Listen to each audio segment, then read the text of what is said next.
And now, let's proceed to the case study. About the entity, East West Partners says that we don't just design and build terrific places. We lead and manage the sales of each development, contributor proven, international real estate expertise to the buying and selling of real estate in multiple locations around the country. And we commit to each project we work on for the long term, providing hospitality services through our own premise property management teams. Point of view about the entity is based from the internet. The time context is from the internet and it's 2018. The short historical background is from the internet, the statement of the problem, areas of consideration, alternative courses of action, conclusion, and recommendation is from my own idea. History. East West Partners has developed some of the world's top resort and urban communities, hotels, and office buildings. Along the way, we've earned a reputation for innovation and design, from the famed escalators of Beaver Creek to the iconic train canopy at Denver's Union Station.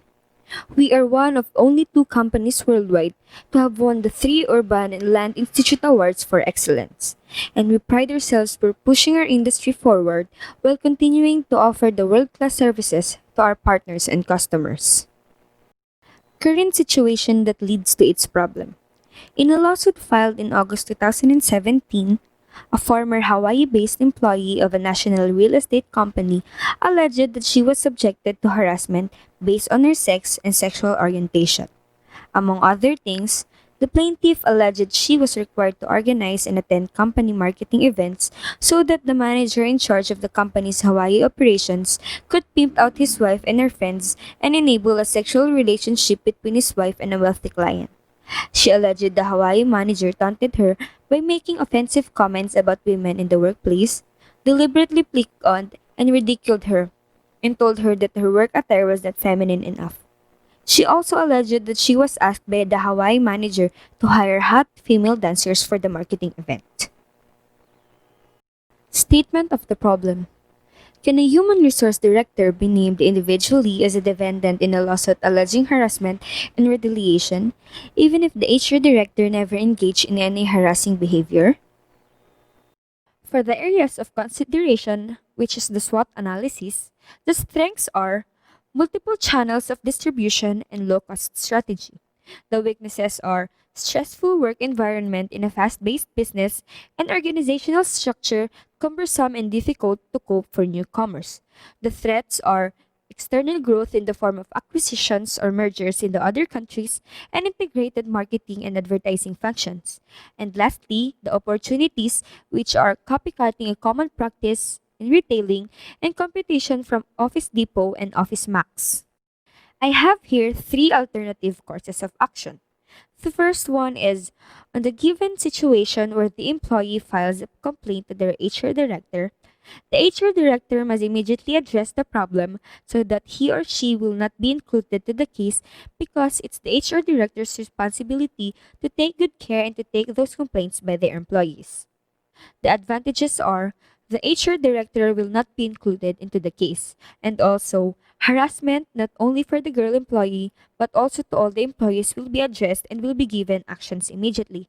The disadvantages are it is time consuming and it is not good for the image of the company. My second alternative course of action is that the company CEO should always accept the complaint of the employee. The CEO should address first what's the problem before terminating the employee.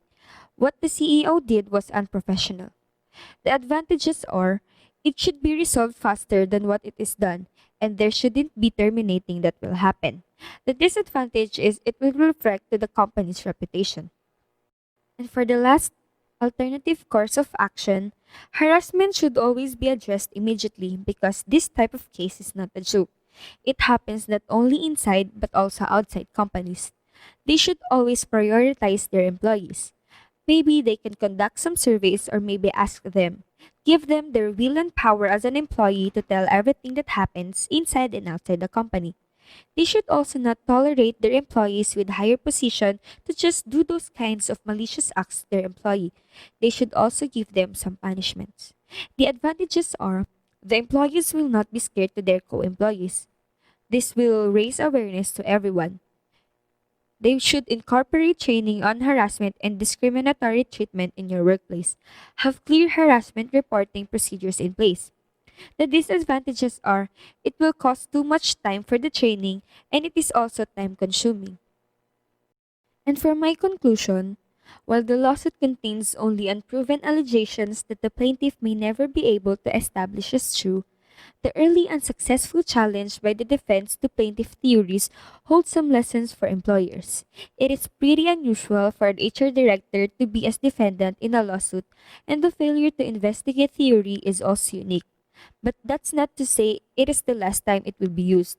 Therefore, if the movement hasn't focused attention on the critical need to treat complaints about harassment seriously and to timely investigate them, perhaps the fear of being named in a lawsuit will drive home that point. For my recommendation, I would probably choose the first alternative course of action. To the CEO, HR director, and the manager, you should have addressed the issue immediately so that you will not end up going to court and you will not be terminated.